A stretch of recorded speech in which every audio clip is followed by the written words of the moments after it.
물론 여긴 국민 라디오.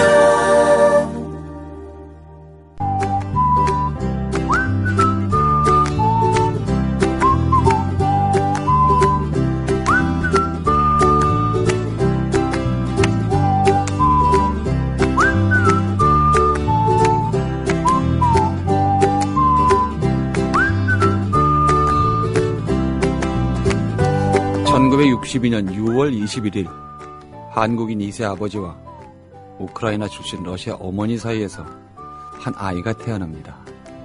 미술과 음악에 천부적 재능을 타고났죠. 1982년 키노라는 그룹을 결성하고 혈액형이란 곡으로 밀리언셀러를 기록합니다. 이글라라는 영화에 출연해서 1,500만 관객을 불러들이기도 했습니다.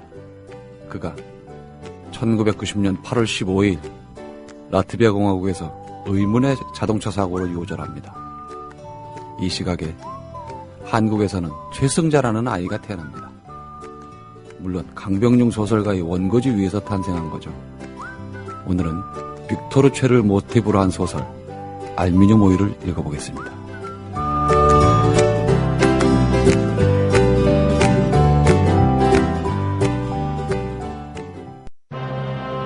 때는 바야흐로 힘없는 백성의 울분이 한겨울 눈처럼 소복소복 쌓여만 가는 2014년.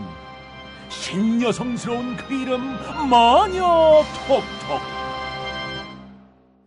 아이고 여보 영감, 신선한 야채는 삶아서 맛 좋은 과일은 신선함 그대로 동결 건조한 해땡 주스래요. 마누라야, 그럼 영양소 파괴 없이 한 봉지에 담겼겠구만. 한 봉지를 얼른 물에 타주시오. 읽고 있는 견사도 해땡 주스 마녀 톡톡 한잔하고 싶구나. 여름 푸드 스토리의 마녀 톡톡. 지금 바로 검색창에 마녀 톡톡을 검색하시라.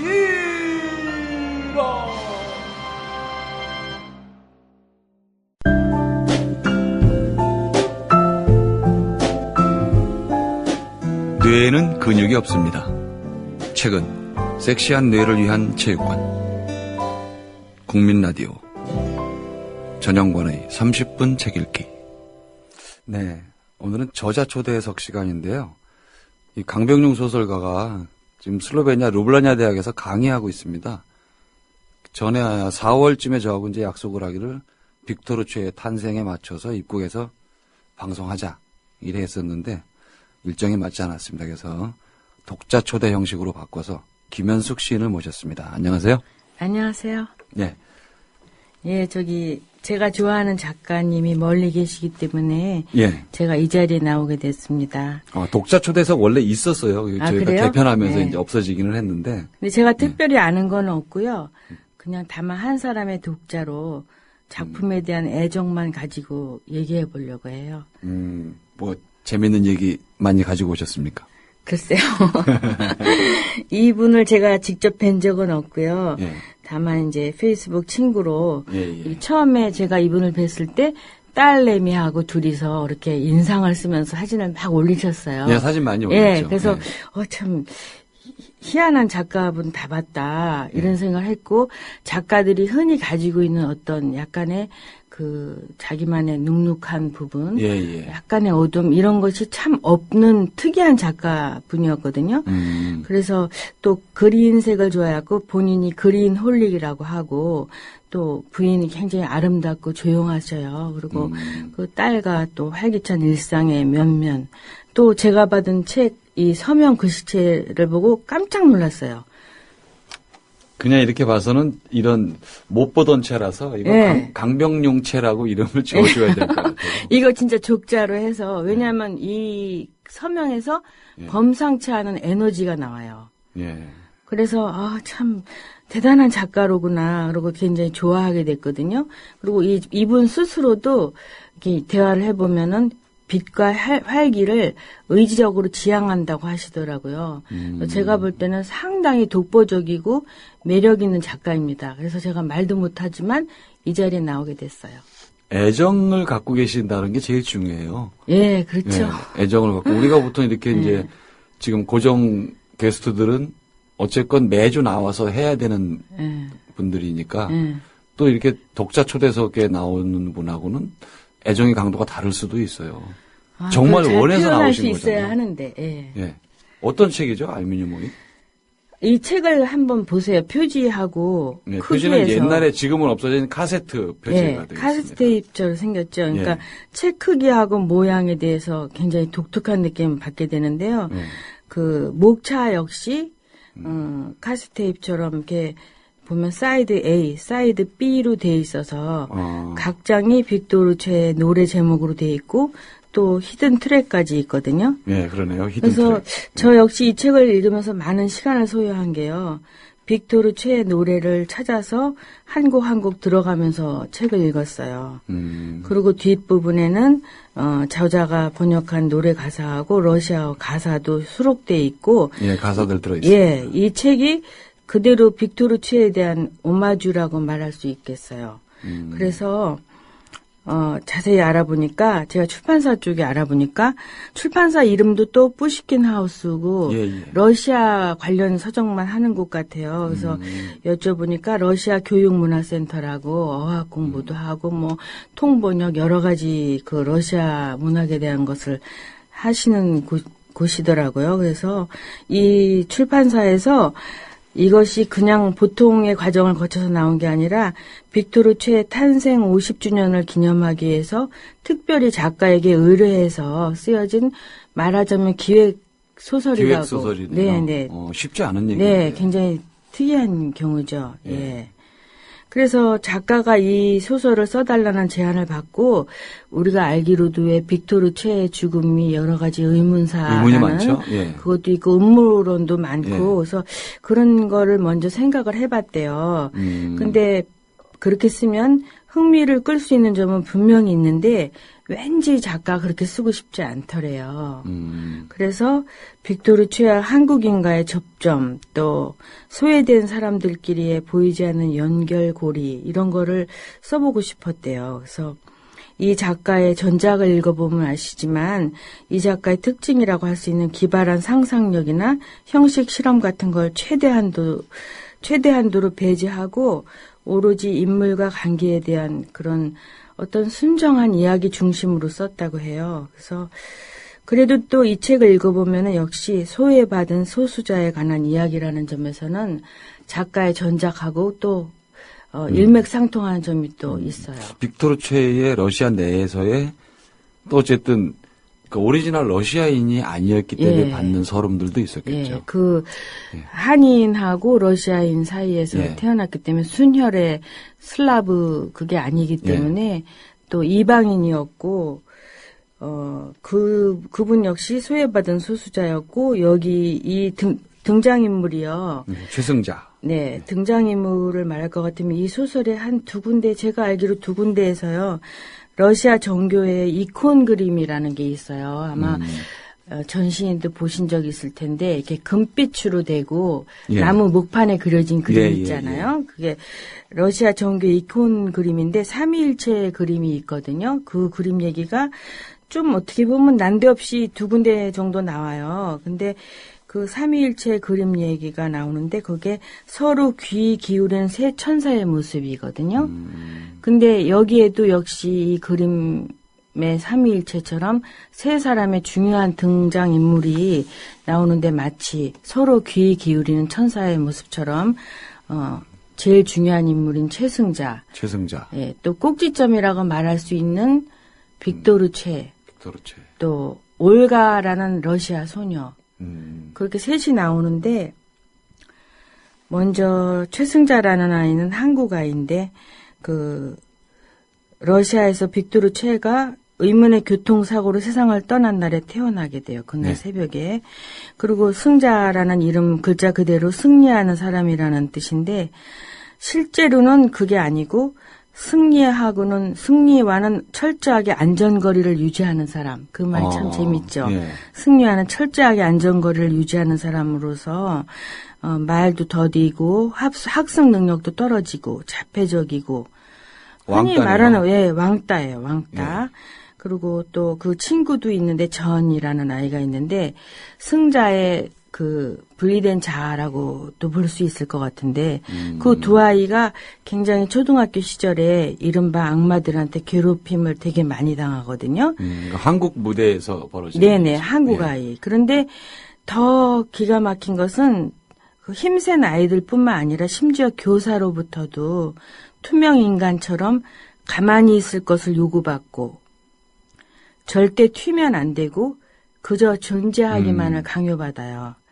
그리고 또 그것이 찐따의 본분이라고 스스로 생각하거든요. 승자 스스로. 어느새 자기가 그걸 네. 인정하고. 네. 예. 그래서 최대한 지구상에 없는 듯이 살고 감정을 제거하고 현실에 순응하면서 얻어맞을 일이 있을 때는 충실히 맞을 것. 너무 슬픈 얘기네요. 네. 이거를 네. 찐따의 본분이라고 생각하고 그렇게 살아가는 아이들인데 말하자면 방전된 배터리를 끼워둔 카세트 플레이어처럼 멍하니 조용하게 있을 것을 암암리에 강요받는 아이들이죠. 근데 그 승자가 뭔가 이렇게 획기적인 전환점 이런 건 안 생기나요? 근데 획기적인 전환점이라기보다도요. 예. 승자의 애초부터 다른 점이 있어요.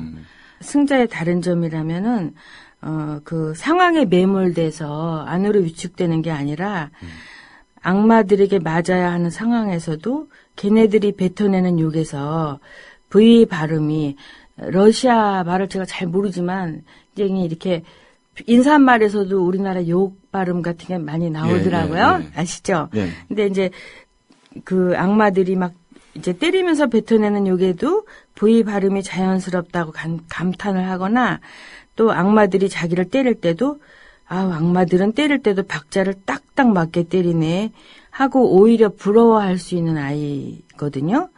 무서울 정도로. 예. 그리고 악마들의 명령으로 러시아 노래를 부르게 됐는데도 강제로 부르는 게 아니라 스스로 결정을 내려서 부르게 된 것이라고 생각할 줄 아는 아이예요. 그러니까 흔히 말하는 일반인의 자폐하고는 좀 다르네요. 예, 그게 예. 조금 이렇게 말하면 과장으로 들릴 수 있겠지만, 이렇게 말하는 게 어떨지 모르지만 천재들의 특징이라고도 볼 수 있는 자기가 처한 상황을 희화할 수 있는 능력, 또 긍정적으로 바꿔볼 수 있는 아주 순진한 어린아이의 마음을 가진 아이죠, 걔가. 그게 강병룡의 특질 중 예, 하나일까요? 그럴 수도 있죠. 예, 자신을 예. 투사했다고 볼 예, 수도 예. 있겠어요. 자신을 객관화해서 예. 그 상황에 매몰되지 않고 희화하고 좀 재밌는 점을 찾아낼 수도 있고 또 긍정적으로 예. 바꿔서 생각한다는 건 보통 능력이 아니고 타인이 보기에도 굉장한 매력인 것 같아요. 어른들도 그게 잘 안 되는데요. 그렇죠. 예. 어떤 위기 상황이 됐거나 아니면 굉장히 스트레스를 받고 있는 상황이면 쉽게 안 되고 거기에 그냥 짓눌려서 방황하는 경우가 많은데. 제가 어느 분한테 들은 얘기 중에 참 기억나는 얘기가 피카소라든가 또 한국에서도 유명한 여러 예술인들을 볼 때 참 위대하다고 말할 수 있는 사람의 특징은 그거다. 네. 자기를 항상 객관화해서 코믹하게라도 말할 수 있는 능력이 있다. 상황에 매몰되지 않고. 예. 그 말이 참 기억에 남는 말이거든요. 근데 제가 발견하기로는 승자가 그런 아이였어요. 강병룡 소설가는 그런 거를 이미 터득하고 있는 거네요. 그분 자체가 그런 매력이 상당히 있지만 예. 또 작가들은 무의식적으로 자기가 지향하는 바, 자기가 원하는 바를 또 작중 인물을 통해서 그리겠죠. 예. 예. 저도 참 그게 매력이 있다고 생각하고 그러다 보니까 걔네들이 악마들이 한국 노래 넌 부르지 말고 러시아 노래 불러라. 그래서 러시아 노래를 막 방과 후에도 막 부를 수 있게 되고 그러면서 나중에는 그 러시아 노래를 너무나 잘 불러서 악마들 앞에서 떨기는커녕 완벽하게 머리까지 흔들면서 그 헤드뱅이 공연을 해버리는 거죠. 예. 머리까지 흔들면서 러시아 노래 혈액형을 잘 부르게 돼서 결국은 그들의 소나기를 멋지게 벗어나게 됩니다. 그 장면이 굉장히 감동적인 것 같아요. 보통 우리가 이렇게 이제 저도 이제 아이들 둘을 뭐 다 키웠습니다만 예. 그런 왕따에 처할까봐 굉장히 고민을 사실 하거든요. 네. 그래서 큰 녀석이 조금 이렇게 성격이 까칠한 편인데 그래서 어릴 때는 친구들 불러다 막 퍼먹이고 그러기도 했어요. 혹시라도 뭐 둘 다 그렇게 뭐 저거 하지는 않고 친구들하고 잘 놀기는 하지만 부모 입장에서 볼 때는 아이고 저 녀석이 혹시 좀 저렇게 예민하고 까칠해서 바깥에 나가서 왕따가 되면 어떡하나. 안쓰러운 마음에. 예. 그런 말은 애한테는 못하니까 불러다가 자꾸 뭘 먹이는 거예요, 이제. 그래서 아 쟤네 집에 가면 뭘 준다. 이렇게 해서라도 모여서 놀게 하려고 뭐 부질없는 걱정이긴 했지만 그런 경험 없으세요? 그래서 저는 우리 애가 워낙 숫기가 좋고 그래서 네. 별로 그런 기억은 없는데 골목대장? 골목대장은 아닌데 또 좀 그래요. 활달하고 예, 에너지가 예. 넘쳤구나. 에너지 넘친 것도 아닌데 예. 모르겠어요. 뭔가? 예, 예. 어. 좀 인기가 좋은 편인데 예. 그러니까 걔도 또 나름의 어려운 시절은 있었겠죠. 엄마한테 예, 말하지 예. 못하는. 예. 근데 또 어떻게 뭔가를 이어가고 자정 능력도 있고 그래서 결국은 또 스스로 해결법을 찾게 되는 것 같아요. 아, 네. 이 방송 듣는 분들 중에 이제 젊은 엄마들도 꽤 있거든요. 네. 그분들한테 혹시 이렇게 이런 건 이렇다. 이게 선배로서 아이를 키운 선배로서 해주실 말씀 없으세요? 제가 감히 무슨 말씀 드려야 오해요. 될지 모르지만 예. 아이를 믿어주고 예. 조금 한 발 물러서 생각할 수 있는 여유 있잖아요. 예. 아까 말한 그 자신을 객관화하고 희화화할 수 있는 능력이라는 거는 거기 매몰되어 있으면 우리 어른들도 그걸 못 하잖아요. 예, 근데 힘들어요. 한 발 물러서서 보면 예. 김현숙이 진짜 웃긴다 이럴 수도 있는 거잖아요. 어. 그러니까 한 걸음 물러서서 볼 수 있는 거리 그게 여유인 것 같아요. 한 발짝. 예. 젊은 엄마들이요. 아이로부터 한 발짝만 물러서라. 예. 그렇게 표현하면 될까요? 예. 그리고 자기를 바라보게 하고. 아이를 객관화된 바라보는 자기. 시간 중에 짬을 내서 나를 바라봐라. 멋있네요. 지금 여기서 이 말을 하면은 사실은 좀 분위기가 깨는데 한 발짝 뒤로 그러니까 한 발짝 앞으로도 생각이 나서. 이건 농담입니다. 예. 네. 예, 책 얘기 좀 더 해주시죠. 책 얘기 어디까지 예, 했더라? 끝에는 어떻게 돼요, 그러면? 그런데 뭐 끝을 이제 다 말씀해 주시면 안 되고. 최승자라는 아이를 얘기했었잖아요. 그 예. 아이의 특징. 네. 그것도 빅토르 최에 대해서는 또 이제 나름의 그 어떤 어려움을 겪고 교통사고로 했는데 갑자기 이제 세상을 뜨게 됐잖아요. 네. 그래서 이제 애도가 지나쳐서 막 세상을 따라서 죽는 팬들도 있었고 모스크바의 그 거리에 추모의 벽도 많이 생겨나고 그랬잖아요. 네. 그런데 이제 그 음악에 빠져서 그 성장 과정을 거쳤던 것 마찬가지로 자폐적 성향이 있었거든요. 네. 근데 승자도 음악에 빠져서 음악이 자기 몰입함으로 해서 자기에게 부딪혀왔던 어려움을 이겨냈듯이 그 원조 빅토르 최도 마찬가지였고 또 한 가지 그 올가라는 또 하나의 그 소녀 왕따 예, 그 아이는 그 빅토르 최가 살았을 때는 콘서트에도 가본 적도 없고 그러는데 죽은 후에 어떻게 그걸 알게 돼갖고 그 공동묘지 빼째르부르크에 있는 공동묘지에서 3년 동안 비가 오나 눈이 오나 노숙을 한 10대에서 20대 초반까지 3년 동안.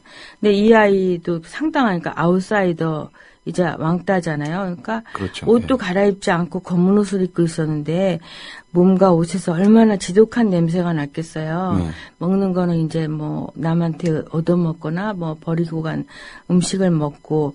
그러니까 세상이 그때 구러시아 그 막 변화하는 시대에 얘는 홀로 3년간 추모 노숙을 하는 거죠. 그러니까 우리나라에서 마치 부모님이 돌아가셨을 때 효자들이 3년상 하듯이. 예, 그 운막을 무덤 앞에 예. 짓고 하듯이 얘가 그러다가 이제 어떤 꿈을 갖게 되고 노숙 생활을 접게 돼요. 그래서 열심히 이제 한국에 가게 한국에 가고 싶은 꿈을 갖게 되고 한국어 말하기에 대해서 1등을 하게 되거든요. 그래서 한국을 그 상으로 오게 되고 그 세 사람이 근데 모스크바에서 언젠가 다시 만나게 돼요. 그래서 아르바트의 빅토르 최 벽 앞에서 노래를 부르는 승자의 모습에서 올가가 2002년 서울 올림픽 때 월드컵이었나 그때가? 월드컵이요. 예, 예. 그때 이제 우연히 들었던 그 노래를 연상하게 되고 올가의 도움으로 빅토르 최가 공연했던 모스크바 올림픽 종합 경기장에서 승자가 공연을 하게 되거든요. 그래서 어떻게 보면 이 세 사람의 특징은 빅토르 최는 알루미늄 오이라는 노래를 불렀고 또 올가도 그 무덤 앞에 알루미늄 오이를 심었고 승자도 알루미늄 오이를 심은 사람이에요. 그 알루미늄 오이라는 것은 불가능한 꿈을 얘기한다고 할 수 있거든요. 네, 불가능한 꿈이죠. 그 알루미늄 오이에서 열매가 날 리가 없잖아요. 그렇죠. 근데 그것을 알면서도 이렇게 꿈을 심은 이루어질 수도 없다는 걸 알면서도 애를 쓴 사람이거든요. 그러니까 작품의 말미에서 작가가 이렇게 쓰고 있어요. 원래 알루미늄 오이에서 열매가 나지 않는다면 아무리 애를 써봐도 소용없을 것이 뻔하다. 하지만 그럼에도 애를 쓰고 싶을 때가 있다. 애를 쓰는 것은 분명 잘못이 아니다. 애는 어쩌면 사랑이고 미래이고 몸부림이다. 열매가 나지 않을 것이 너무도 뻔한 알루미늄 오이를 고생해서 땅에 심는 것은 정말 헛수고일까? 세상에 헛수고는 없다. 알루미늄 오이를 심는다는 거, 그러니까 애를 쓴다는 거, 그게 참 중요한 것 같아요. 적어도 우리가 했던 노력이 헛수고였다. 는 사실만이라도 알게 될 그렇죠. 테니까. 그것이 큰 깨달음일 수도 있고요. 예. 대부분의 경우 생각할 때부터 우리는 답을 알고 있다. 알루미늄 오이도 다를 바 없다. 하지만 그럼에도 알루미늄 오이를 심었다. 어쩌면 그래서 알루미늄 오이를 심은 것일지도 모르겠다. 그래서 말이다. 참 애매하고도 뭔가 남는 게 있어요. 그렇죠. 예. 틀린 걸 아니라는 걸 알아도 해보는 것도 있고 또 우리가 살아가면서 그것이 음악이 됐건 뭐가 됐든 사실은 목적지가 딱 정해져 있는 건 아니잖아요.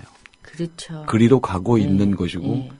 가다 말기 때문에 가다가 이제 죽기도 하고 포기하기도 하다 보니까 방향성의 문제지 도달했느냐 안 했느냐의 문제는 아닌 것 같아요. 그래서 강병용도 그런 쪽에 얘기를 할 수 있다. 애를 쓴다는 거. 예, 애쓴다는 것. 네, 그리로 가고 있었다는 것. 네. 그래서 우리 노력이 헛수고했다는 것, 그거라도 안다. 네. 굉장한 얘기인데 이게 사실은 네. 헛수고인 줄 알면서도 해본다는 네. 거. 참 헛수고였구나 하는 순간에는 참 기가 막힐지라도 그것도 깨닫는 것에 대한 어떤 느낌은 있을 것 같아요. 예, 한 번쯤은 물론 이제 계속 이러면 그것도 문제겠지만 자기가 원하는 것이나 아니면 어떤 방향에 대해서 한 번쯤 아닌 줄 알고도 가보는 것도 나쁘지 않을 것 같아요. 그래서 전용관 시인님은 지금도 알루미늄 오일을 심고 있는 사람이죠? 그렇죠. 저는 심고 있는 쪽에 속합니다. 알면서도 네. 심고 가만히 있는 것보단 낫거든요. 네. 그렇죠. 예, 싹이 안 나.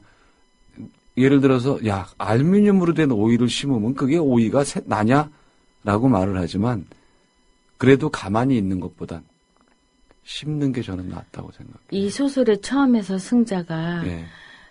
굉장히 미숙한 손놀림으로 알루미늄 호일을 접어서 길쭉한 오이 모양으로 정성 들여서 만들고 그것을 몇 번에 그 아이가 원래 좀 자폐하고 많이 부진한 아이였기 때문에 어려운 손동작을 통해서 그걸 정성껏 흙에 심는 장면이 나오거든요. 예, 예. 근데 상당히 낯설기도 하고 그런데 그 장면이 지금 문득 다시 떠오르네요.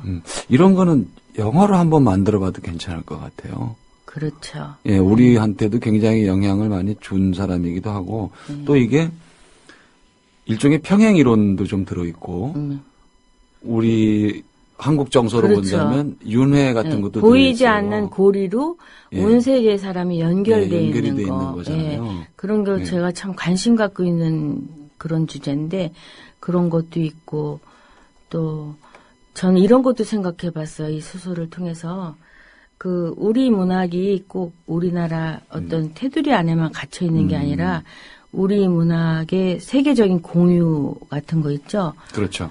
그러니까 러시아 사람이 이 작품을 보고 눈물을 한 방울 맺힐 수도 있고요. 또 공감하는 부분이 네, 많겠죠. 네. 아무래도. 네. 네. 그런 면에서 이 작품이 이제 의미가 많다는 생각을 했어요. 꼭 뭐 흔히 우리가 뭐 가장 한국적인 게 세계적이다라고 하지만 네. 그렇다고 토속 정서만 가지고 얘기를 하는 것보다는 이렇게 외국의 누군가를 한국인의 입장에서 또 한번 엮어서 쓰는 것도 이런 류의 문학들이 또 왕성하게 펼쳐지면은 그 나라하고도 교류가 더 많이 될 것 같아요. 계기가 많이 생기니까. 네, 그렇죠. 알미늄 오이. 그 저만 해도 네. 또 좀 제가 나이가 많은 편이기 때문에 아직 젊으세요. 감사합니다. 그래도 시단의 미모 중에 한 분이신데. 그래서 이런 노래 네. 하드락 같은 거를 네. 많이 들어보지 못했는데 이 책을 읽으면서 굉장히 오랜 시간 독서를 할 수밖에 없었던 거는 이 책을 읽으면서 브라운 아이즈도 듣고 블랙 사바스도 듣고 빅토르 최도 다 유튜브에 찾아가면서 네. 들었기 때문에 굉장히 많은 시간이 걸렸어요. 그리고 또 책을 읽다가 순정한 감동 같은 게 밀려오더라고요. 그러면 왜 본능적으로 약간 책을 밀쳐놨어요. 숨 고르기 한번 하시고. 네, 그리고 이제 다시 또 읽고 책을 잠깐 덮었다가 다시 쉬었다가 읽고. 네. 아, 그러면 이게 이제 이 책을 보실 독자분들이 빅토르 최의 노래를 이제 김혜숙 시인께서 말씀하신 대로 노래도 들으면서 책도 보고. 네. 그러면 이게 아주 공감각적으로 네. 도움이 많이 될 것 같네요. 노래 또 뒤에 이제 이게 가사들이 다 있고 그래서 네. 네. 러시아 말을 우리가 알아듣지는 못하니까 네. 멜로디 들으면서 한국 가사를 이렇게 같이 음미를 하면 독서에도 그렇고 또 새로운 음악 저도 뭐 빅토르 최의 노래들을 잘 알지는 못하니까 네. 몇 곡 이렇게 들어본 네. 것밖에 없어서 네. 저도 한번 시도를 해봐야 될 것 네. 같습니다. 네, 알루미늄 오이 표지도 굉장히 독특하고요. 네, 표지가 예. 참 좋죠. 예. 네, 여러분들한테 그 강병룡 소설가가 못 오시고 시단의 미모 중에 한 분이신 김혜숙 선생님께서 감사합니다. 오늘 좋은 소개해 주셨습니다. 네, 오늘 네. 고맙습니다. 네, 감사합니다. 네, 이 몸집이 커지면 성장일까요? 마음도 함께 커야 성장이겠죠. 인간은 누구나 세계와의 불화를 겪습니다. 이미 정립된 가치와 하나둘 생기기 시작하는 자신만의 가치가 일치하지 않습니다. 이때 느끼는 통증을 성장통이라고 부릅니다. 누구나 겪는 과정이라서 통과 의례라고 표현하기도 하죠. 어리다면 불화보다는 낯설음에 가깝겠죠. 첫이라는 어휘가 가지는 분위기가 그렇습니다. 설렘 아니겠습니까? 그러나 설렘만 해당되지는 않습니다. 때로는 당혹으로 받아들이게 되는 경우가 있습니다. 성인은 부적응자라고 하고 학생은 학습 지지나 이런 표현까지 있습니다. 자폐 성향을 가졌다면 심각해집니다. 왕따가 되는 거죠. 얼마 전 GOP 총기 난사 사건도 이런 맥락을 포함하고 있습니다. 섞이지 않는 그런 자신이 원망스러울 때가 있을 겁니다. 어떻게든 어울리려고 노력을 하는데 받아주지 않아서 절망하기도 할 겁니다. 그러나 세상이 나를 위해서 변하지는 않으니까 내 스스로 변화를 위해 노력하고 타협해야만 합니다. 타협을 통해 자신도 바뀌지만 세상도 조금씩은 달라지지 않겠습니까? 우린 그걸 사회 발전이라고 부릅니다. 성인이 됐다고 해서 이 문제로부터 자유롭지는 않습니다. 노력해야죠. 지금까지 30분 책 읽기 전영관이었습니다.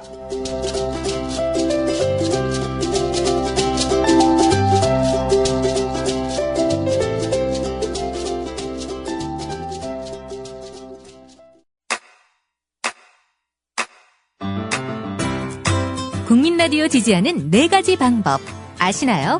다운로드하기, 별점 주기, 댓글 달기, 구독하기. 국민 라디오를 보다 많은 이들에게 전할 수 있는 가장 손쉬운 방법. 다운로드하기, 별점 주기, 댓글 달기, 구독하기. 잊지 마세요. 다운로드하기, 별점 주기, 댓글 달기, 구독하기.